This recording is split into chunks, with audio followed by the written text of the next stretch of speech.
کہ نور مقدم کون تھی، پھر بھول جاتے ہیں جتوئی کو، پھر بھول جاتے ہیں کھیتران کو، پھر ایسے کئی ظالم جو پاکستان میں کئی بار جو ہے سامنے آئے. ایک چیتا بیریا ٹاؤن میں ایک بندے کو مار جاتا ہے، وہ سر عام پھرتا ہے، اور ایک طاقتور شخصیت کا وہ چیتا، پھر اس طاقتور شخصیت کا نام بھی FIR میں درج نہیں کیا جاتا. یہ کون سا ملک ہے؟ اس ملک کے اندر کون سا قانون ہے؟ کون سے جنگل کا قانون ہے؟ اس جنگل کے قانون کو بدلنے کے لیے اٹھ کھڑے ہوں. کہا تھا کہ قبائل کے سردار سے احساس سے گندے ہوئے لوگ ہوا کرتے ہیں، غیرت مند ہوتے ہیں، عورت پہ ہاتھ اٹھانا بے غیرتی سمجھتے ہیں. تو یہ پھر بے غیرت کہاں پرورش پایا؟ یہ کہاں کا سردار ہے؟ 10 گز کا پگڑ سر پر رکھ کر بھی تم چادر کی حرمت کا پاس نہ کر سکے. تکبر سے تنی تمہاری یہ مونچھیں سر بازار کاٹ کر رکھ دی جائیں. خدا کی قسم اگر سیدنا عمر جیسا کوئی حکمران ہوتا تو ایسے رذیلوں کو، سردار ماننے والوں کو سب سے بڑا مجرم قرار دیتا. اور اس کے قبیلے کو چاہیے کہ اس سردار کی پگڑی اس کے سردار کی سر سے اتاریں اور تار تار کر دیں، اور اس کو اپنے گاؤں میں داخل ہونے سے جو ہے پابندی لگا دیں. میرے لوگوں، آج کسی قبیلے کی بات نہیں، کسی کنبے کی بات نہیں، ایک ظالم کے خلاف آواز اٹھانے کی بات ہے، ایک ظالم کو اس کو کافر کردار تک پہنچانے کی بات ہے. میں آپ سے یہ گزارش کروں گا کہ اس آواز کو اتنا اٹھائیں، اتنا پھیلائیں کہ لوگوں کو اس آواز کے ساتھ اس طرح سے جوڑ دیں کہ یہ ظالم سردار اپنے منطقی انجام کو پہنچ سکے. اس ظلم کے نظام کے خلاف اٹھ کھڑے ہوں، بغاوت کریں اس ظلم کے نظام کے خلاف. جب تک آپ بغاوت نہیں کریں گے، جب تک آپ بولیں گے نہیں، جب تک آپ کو حقوق نہیں ملیں گے. آج اس سوشل میڈیا نے آپ کے لیے یہ کام آسان کر دیا. اپنے جذبات کا اظہار کیجئے. محترم وزیر اعظم صاحب نے کفالہ پالیسی کا اعلان کیا. چلیں اشک سوئی ہی صحیح، لیکن ان کو یہ احساس ضرور ہو گیا وزیر اعظم صاحب کو کہ پاکستانی عوام اب جاگ چکی ہے، اب لوگ ان کی عیاشیوں کو قبول نہیں کریں گے. تو کسی حد تک انہوں نے کچھ اقدامات اٹھائے، لیکن ہم نے جو مطالبے کیے تھے ان میں سے آدھے سے زیادہ مطالبے وہاں کے وہاں موجود ہیں. کیا وزیر اعظم کے لیے یہ مشکل ہے کہ تمام ججز بیوروکریسی سے اختیارات سے ان کی مراحت واپس لی جائے؟ وزیر اعظم صاحب نے اعلان کیا کہ ان کے وزیر اور مشیر تنخواہ نہیں لیں گے اور ایک ایک گاڑی استعمال کریں گے اور زیادہ گاڑیوں کو استعمال نہیں کیا جائے گا. تو کیا وہ اپنی ذاتی گاڑی استعمال نہیں کر سکتے؟ کیوں نہیں کر سکتے؟ اگر میں اور آپ اور عام شخص اپنی گاڑی استعمال کر سکتا ہے اور ان کے پاس بھی بڑی بڑی گاڑیاں موجود ہیں، ذاتی گھر کی گاڑیاں موجود ہیں، پیٹرول کو زیرو کیا جائے اور پھر MNAs MPAs پارلیمانی سیکرٹریز، پھر جو ہے نا اپوزیشن لیڈر، پھر چاروں صوبائی اسمبلیوں کے جو 2 صوبائی اسمبلیوں کے ممبران اور نگران حکومتیں یہ اللہ تلالے کیوں استعمال کریں؟ ان کے لیے بھی جو ہے پیٹرول زیرو اور ان کی مراحت کو زیرو کر دینا چاہیے. بجلی کے بل وہ خود اپنی جیب سے جمع کروائیں، گیس کے بل وہ اپنے خود جیب سے جمع کروائیں، موبائل بل اپنی جیب سے جمع کروائیں، ٹیلی فون بل اپنے جیب سے جمع کروائیں، اور اس کے ساتھ ساتھ پیٹرول کی کوئی سہولت انہیں نہ دی جائے. جو محکمہ وابڈا کے حوالے سے بات کی تھی کہ محکمہ وابڈا کے ملازمین کی مفت بجلی جو مل رہی ہے اور جو استعمال ہوتی ہے بے دریغ، اس کا استعمال ختم کیا جائے. اس کے لیے بھی گزارش ہوگی کہ اس کے اوپر بھی آواز اٹھائیں اور وابڈا کے ملازمین کو کسی قسم کی کوئی جو ہے فری بجلی نہیں ہونی چاہیے، بلکہ پاکستان کے اندر کسی کو بھی فری بجلی نہیں ملنی چاہیے، کسی کو فری گیس نہیں ملنی چاہیے. بڑے بڑے کارخانہ دار، بڑے بڑے صنعت کاروں کے جو بقایا جات بل ہیں وہ فوری طور پر ان سے وصول کیے جائیں اور غریب عوام سے جو ہے کو سبسڈی دی جائے. میں نے کہا تھا کہ ایسی تمام اشیاء جو بیرون ملک سے ہم منگواتے ہیں، ہمیں کسی شیمپو کی ضرورت نہیں، کسی صابن منگوانے کی ضرورت نہیں، اس طرح سے اور بہت ساری اشیاء جو غیر ضروری طور پر درآمد کی جاتی ہے ان کے اوپر بھی پابندی لگائی جائے تاکہ ہمارا ذریعہ مبادلہ بچ سکے۔ پھر میں نے ایک بات کی تھی کہ کلبز جیسے اسلام آباد کلب کہاں پہ واقع ہے، آپ جانتے ہیں کہ اربوں کی جائیداد ہے ان کے پاس، 27,000 روپے کرایہ دیتے ہیں۔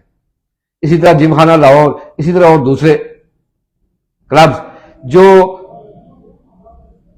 پاکستان کے شہروں کے دلوں کے اندر موجود ہیں، اور وہ خربوں کی جگہ ہے، اور اس جگہ پر چند ہزار جو ہے پاکستانی حکومت کو دے کر یہ بڑے بڑے عیاشیاں کرتے ہیں۔ ان عیاشی کے اڈوں کو بند کیا جائے۔ پھر commissioner office, D C office, ان کو فی الفور خالی کروایا جائے اور ڈی سی کو ایک عام گھر میں منتقل کیا جائے، جو ہے نا کمشنر اے سی کو ایک عام گھر میں منتقل کیا جائے، تاکہ ان کی عیاشیاں اور ان کے جو یہ قوم کے خادم ہیں۔ آپ اگر کسی تھانے اور کچہری میں چلے جائیں، اگر کسی پولیس افسر کے پاس چلے جائیں، کسی بڑے کمشنر اور ڈپٹی کمشنر کے پاس چلے جائیں، تو ایسے لگتا ہے کہ آپ ان کے دربار میں حاضر ہو گئے ہیں، حالانکہ وہ آپ کے ٹیکس سے جو ہے تنخواہ پاتے ہیں، وہ آپ کے خادم ہیں، آپ کے ملازم ہیں، وہ پبلک سرونٹ ہیں، لیکن پبلک سرونٹ نہیں، وہ پبلک پر رولنگ کر رہے ہیں۔ اس رویے کو بھی ختم کیا جائے۔ میری تمام بھائیوں سے گزارش ہوگی کہ اس بات کو مت چھوڑیے کہ اب کی بات غریب عوام نہیں، امیر اشرافیہ قربانیاں دیں۔ قرضہ آپ نے لیا، آپ قربانی دیں، یہ آپ کا حق بنتا ہے کہ آپ اس کے لیے قربانی دیں۔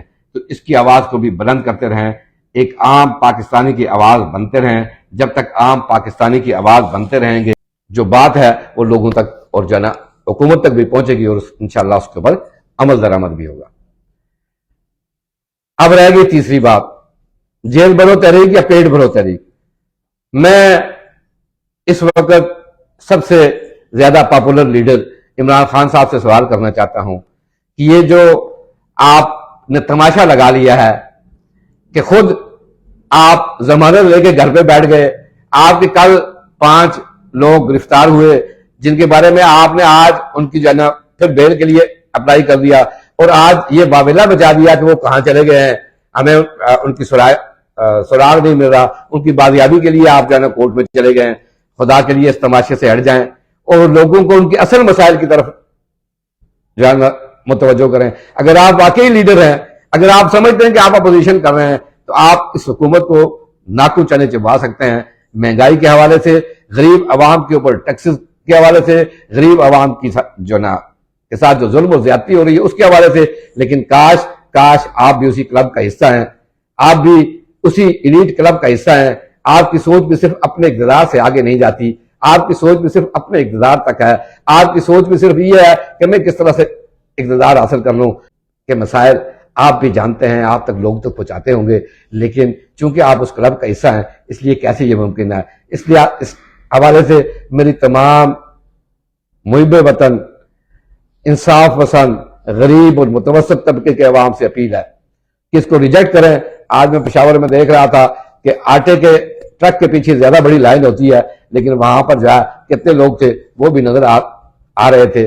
اللہ تعالیٰ ہم سب کو توفیق دے کہ غریب اور متوسط اور عام آدمی کو اتنا پاورفل کر دیں، ان کی آواز کو اتنا طاقتور بنا دیں کہ سوشل میڈیا کیا دنیا کے اندر جو ہے ہر حکمران کو اس جو ہے عام عوام کی بات کو سننے پر مجبور ہونا پڑے۔ آواز اٹھائیے، آواز اٹھائیں گے تو آپ کی بات سنی جائے گی۔ ایک بچہ جب تک روتا نہیں تو ماں بھی دودھ نہیں دیتی، جب چیختا ہے، چلاتا ہے، روتا ہے تو پھر ماں دودھ دیتی ہے۔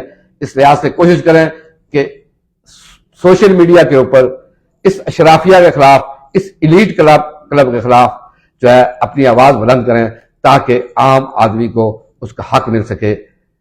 اللہ تعالیٰ مجھے اور آپ کو اپنے اڑوس پڑوس اور جو ہے نا اپنے آس پاس کے ان لوگوں کا جو لیس پریویلیج لوگ ہیں ان کا خیال رکھنے کی توفیق عطا فرمائے، اور اللہ تعالیٰ ہم سب سے حق کی آواز کو بلند کرنے کا کام لے لے۔ پاکستان زندہ باد، پاکستانی عوام پائندہ۔